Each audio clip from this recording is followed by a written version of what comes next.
You're watching Garage TV, that unexplainable passion for motoring. Garage TV HD.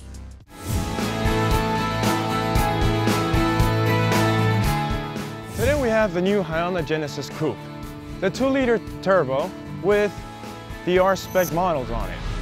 And I absolutely love it. I don't know why people say they don't.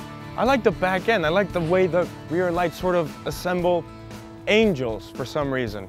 I like the lines. And I heard someone say that this is badly build quality or badly designed. I like it. It gives you better visibility. It's actually very well thought out. I like these lines, the way they sort of send air to the rear end to push it back down. I even like the way it looks.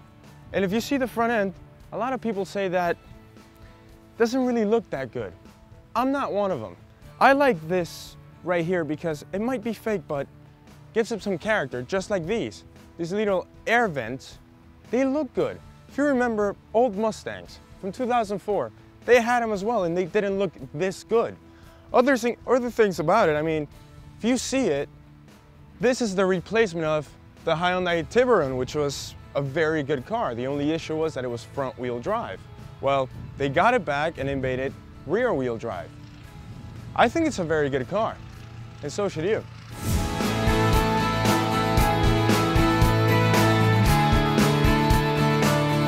This is the Genesis Coupe 2-liter engine. Everybody thinks it's too small, and everybody thought that it wasn't making enough power. Nowadays, it's making 274 horsepower and 275 foot-pounds of torque.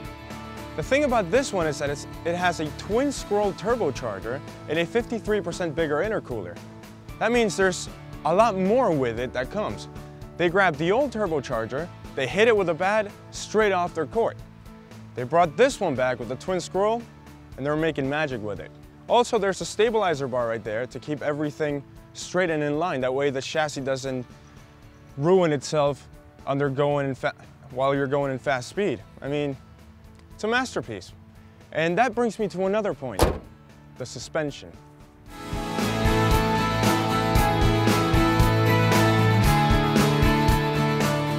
Since they added 64 more horsepower to this car, they had to fix the suspension a bit, and they did. They made it a little bit stiffer, but better through the corner. Other things they've done to the suspension is that you can actually change the camber of the front wheels for just about 2 inches. That way, if you go to a track day or something like that, you can actually have better cornering speeds, which actually is a very good idea. Other things about it is the wheels and tires. Tires, they're street tires, but they're very sticky. The wheels, so you can see, they're 19 inches. And the brakes, they're Brembos.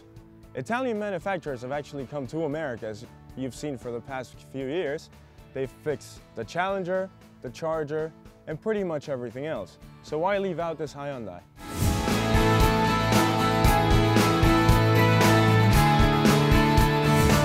Luckily, for this year, they fixed something that people under 5'10" couldn't actually do. If you remember, the seatbelt was kind of low and kind of far back. Nowadays, if you're short, you can actually have one of these. So you can reach the seatbelt without an issue.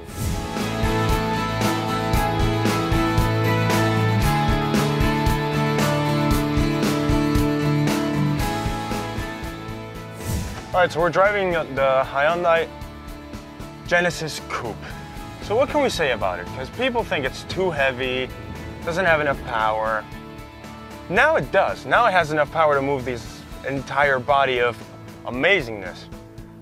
Drawbacks with the thing, just to get them out of the way, well, the gear lever is way too soft, the accelerator is a bit too jittery, and yes, it is a little bit heavy, let's just put it nicely.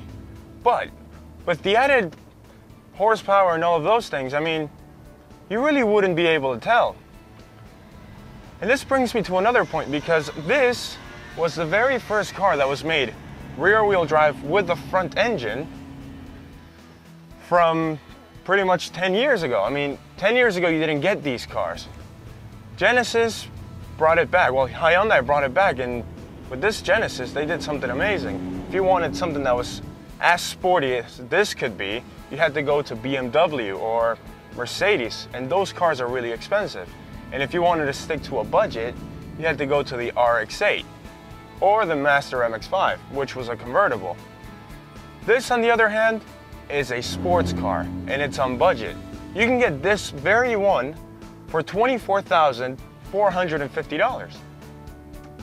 That's very cheap. The Scion FRS is actually cheaper by $50. It's not that bad.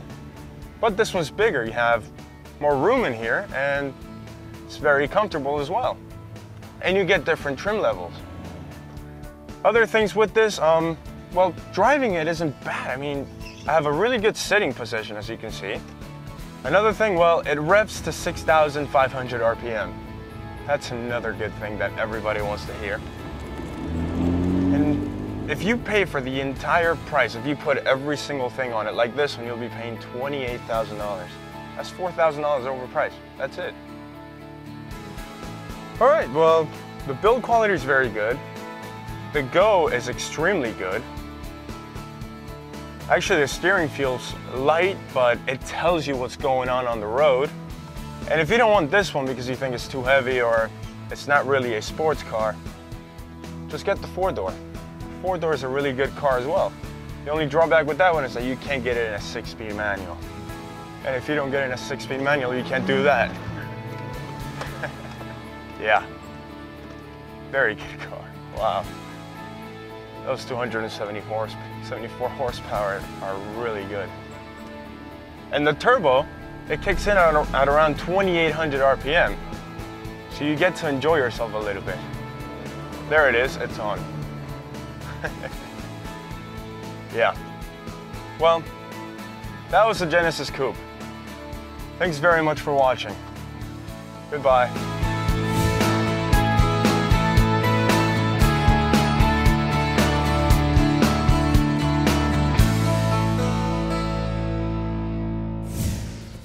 You're watching Garage TV, that unexplainable passion for motoring.